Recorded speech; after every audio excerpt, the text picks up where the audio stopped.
नमस्कार आपण मानकु रश्मि cooking channel को बहुत बहुत स्वागत।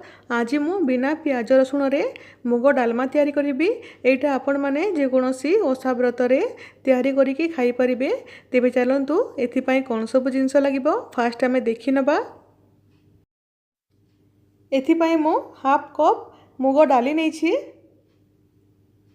बैगण नै छी, टमाटो नै छी, आलू नै छी, अदा नहीं, कखारू नहीं और सजना छुई नहीं, गोटे चामच जीरा नहीं, अल्प टिके हलदी गुंड नहीं, गोटे चामच सोरिष, दुईटी सुखिला लंका और गोटे तेजपत्र नहीं, स्वाद अनुसार लुण नहीं और देसी घी नहीं।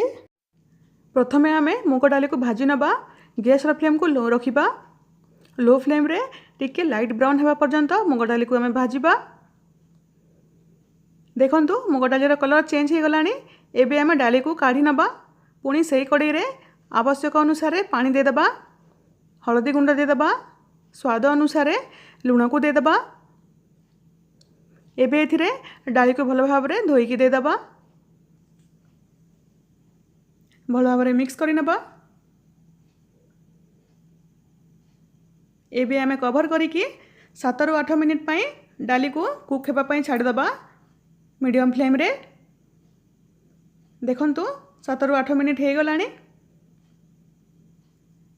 डाली 60 ରୁ 70% सिझी जाइछि। एबे एथिरे सब परिबा को देदबा। कखारू छुई को देदबा, आलू देदबा, एबे एथिरे बैगण को देदबा। पुणी थरे कवर करिकी 5 ରୁ 7 मिनिट पर्यंत कुक करिबा। डाली आ परिबा भल भाव सिझी जिवो। देखंतु 5 ରୁ 7 मिनिट हो गलानी। डाली भल भाव सिझी जाइछि, परिबा भी सिझी जाइछि।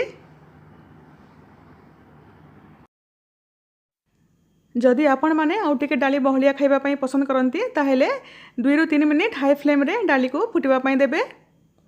एबे चलंतु डाली रे छुंक तैयारी करिबा। मो कड़ाई बसई नहीं, से 2 बड़ चामच देसी घी को देदबा। से जीरा सोरिष को देदबा,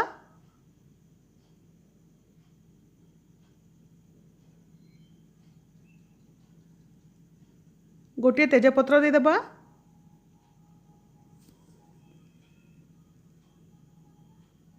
ए सब को भल भाव मिसई नबा। एथिरे अदा को देदबा,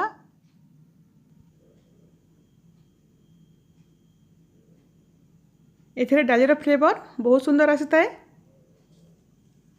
एबे एथिरे सुखिला लंका को देदबा,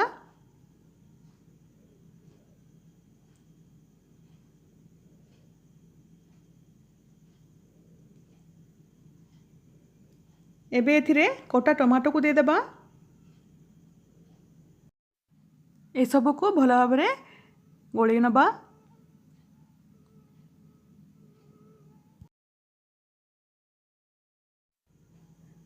देखंतु टमाटो भी सिझी गलानी।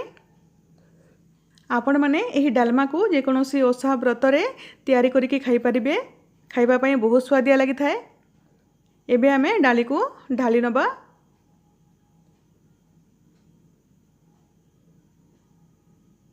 देखंतु डाली टिके ठंडा हैला परे आउ टिके बहलिया हो जाइछि।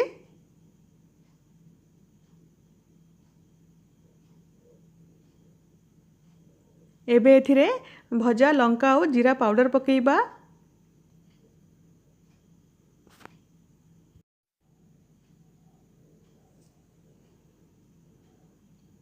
यह द्वारा यही मुग डालमार टेस्ट बहुत सुंदर आसी थाए। आपण माने जतिके राग खाती सेतिके लंका नेबे। भल भाव मिक्स करि नबा और 2 मिनिट पर्यंत फुटिबा पई दबा।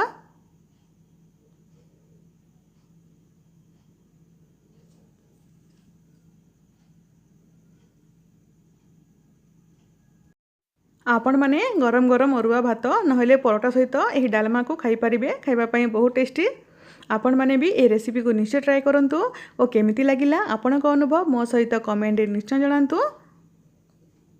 देखंतु तैयारी हो गला मुग डालमा। जदि ये भिडियोटी आपण मानकु भल लगी थाए वीडियो को प्लीज लाइक करेंगे शेयर करेंगे जदि आपण मैंने मो चैनल नुआ अच्छा ताहले प्लीज सब्सक्राइब करेंगे रहिले नमस्कार।